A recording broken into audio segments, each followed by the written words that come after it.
Stable isotope geochemistry is one of the foundational tools in ice core paleoclimatology. This video will present a short overview of stable isotopes in water and ice. For an atom to belong to any particular element, it must have a specific number of protons. For example, all oxygen atoms have 8 protons and all hydrogen atoms have 1 proton. However, there can be some variety of numbers of neutrons found within atoms of the same element. For example, most oxygen atoms have 8 neutrons, but some have more.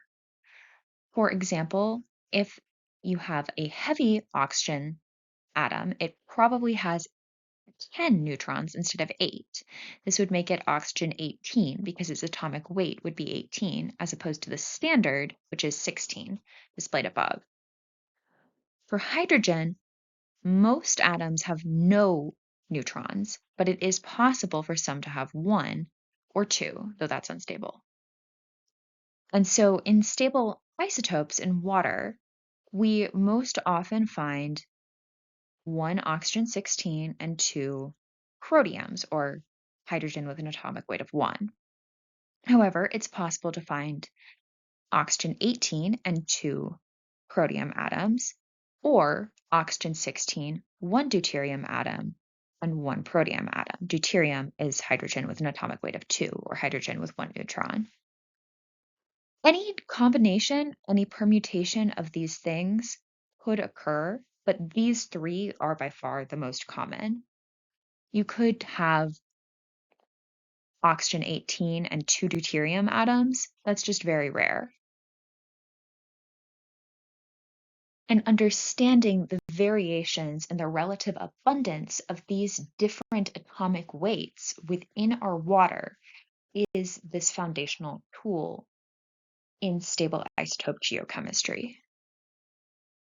Delta notation is the standard means of communicating the deviations between what we find of the relative abundance of isotopic values in one body of water or sample versus another. The formula for writing delta notation is R sample, or the value of your sample, minus R of a standard, the value of your standard, all over this value of a standard, times 1,000. It's written out as delta 18O or delta D, giving you your measurements with respect to SMO, or standard mean ocean water. For example, I have a graph attached from a study about a decade ago from the West Antarctic ice sheet divide ice core. Here you can see variations in delta values for oxygen isotopes over the last 2,000 years. You can see a general decreasing trend in isotopic values corresponding with likely a decrease in temperature in this region over this time. You can actually see this final spike around the year 2000s, likely corresponding with modern global warming. Now, let's look at the life cycle of a water isotope that starts out in a subtropical ocean environment and eventually finds its way poleward, ending up in a glacier. So to start out with, it's in the ocean. The value of ocean water is going to be near 0. That's just because our standard is set through ocean water. Some amount of evaporation will inevitably occur if you're talking about surface waters, and this evaporation will preferentially take up the lighter isotope, or oxygen 16, as opposed to oxygen 18.